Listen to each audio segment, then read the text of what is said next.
வாங்க ஏழைகளா, வாங்க ஏழைகளா, ஏழை எம்எல்ஏக்களுக்கு கார் தேவையா?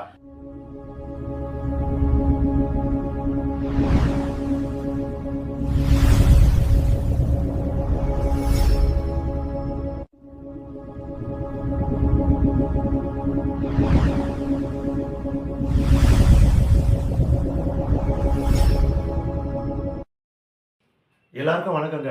இப்போ நம்ம தாவேக அரசு வந்து ஒரு சூப்பரான நலத்திட்டங்கள அறிவிச்சிருக்காங்க. நலத்திட்டங்கள் நினைச்சோன்னா நீங்க வந்து யோசிக்காத மக்களுக்கானது இல்ல. மக்களுக்கானது இல்ல. ரொம்ப ஏழையா இருக்காங்க இல்லையா? சாப்பாட்டுக்கே வழி இல்லாம, பஸ்ஸுக்கு கூட காசு இல்லாம, ஷேர் ஆட்டோல போறாங்க இல்லையா? அந்தந்த தொகுதி எம்எல்ஏக்கள். அவங்களுக்கு கார் வழங்கும் திட்டத்த வந்து தாவேக அரசு அறிமுகப்படுத்திருக்கு. அ 234 தொகுதி எம்எல்ஏக்களும் கார் குடுக்க போறாங்களாம். என்ன சூப்பரா இல்ல? நீங்களே சொல்லுங்க. எவ்வளோ சூப்பரான திட்டம். கொஞ்சம் யோசிச்சு பாருங்க. ஃபர்ஸ்ட்டு ஒரு அடிப்படையில ஒரு விஷயத்த சொல்றேன்.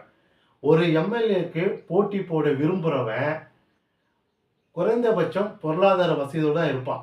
யாராவது சாப்பாடுக்கு கஷ்டப்படுற யாராவது, நான் இந்த தொகுதியில எம்எல்ஏ நிக்க போறேன்னு ஆசைப்படுறவங்களா? இல்ல. வசதியா இருக்கிறவன், காரு, பங்களா, வீடு, நகை, பணம் இதோட இருக்கிறவன், அத எப்படி செலவு பண்ணணும்னு தெரியாம இருக்கிறவன் தான் முக்காவாசி பேர் எம்எல்ஏவுக்கு வந்து போட்டியிடுவாங்க.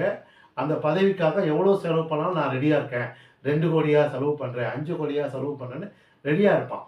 அந்த மாரி ஆட்களுக்காக தாவேக அரசு சட்டமன்றத்தில எல்லோருக்கும் கார் குடுக்க போறேன்னு சொல்லியிருக்காங்க.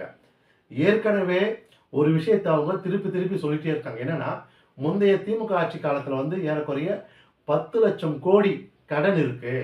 தமிழ்நாடு கவர்மெண்ட்டுக்கு 10,00,000 கோடி கடன் இருக்கு. நாங்க நிதி நெருக்கடியில இருக்கோம்ன்னு சொல்றீங்க. அப்போ அந்த 10,00,000 கோடி கடன் இருக்கும்போது, முறையா ஒரு அரசாங்கம் எப்படி செயல்படணும் அப்படின்னா, 2 பிஸ்கட் குடுக்க வேண்டிய இடத்துல 1 பிஸ்கட் தரணும். 1 பிஸ்கட் குடுக்க வேண்டிய இடத்துல 1/2 பிஸ்கட் தரணும்.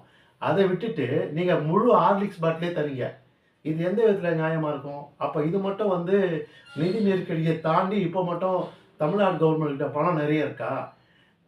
அதனால தான் வந்து அந்த திட்டத்த அறிவிச்ச உடனேயும் பொதுமக்கள் கிட்ட இருந்து தமிழ்நாடு முழுவதும் மிகப்பெரிய எதிர்ப்பு வந்திருக்கு. எதுக்குங்க எம்எல்ஏக்கு காரு? எந்த எம்எல்ஏ ஏழ்மையா இருக்கிறான்? எந்த எம்எல்ஏ வசதி இல்லாம இருக்கிறான்? யாராவது ஒரு எம்எல்ஏ ஷேர் ஆட்டோல போறாங்களா? இல்ல. அப்ப எல்லாரும் வசதியானவங்களுக்கு நீங்க ஏன் வந்து அந்த கார் தர்றீங்கன்னு சொல்லியிருக்காங்க. இன்னொரு ஒரு முக்கியமான கேள்வி. எந்த எம்எல்ஏயாவது தன்னுடைய தொகுதிய முழுசா சுத்தி பார்த்துருக்காங்களா? எந்த எந்த கட்சி சார்ந்த எம்எல்ஏவும் எலக்ஷன் முடிஞ்சு தன்னுடைய தொகுதி பக்கமே போறதே இல்ல அப்படின்னு தான் எதார்த்த உண்மை. ஒரு 234 தொகுதியில ஒரு 5, 6 எம்எல்ஏ தவிர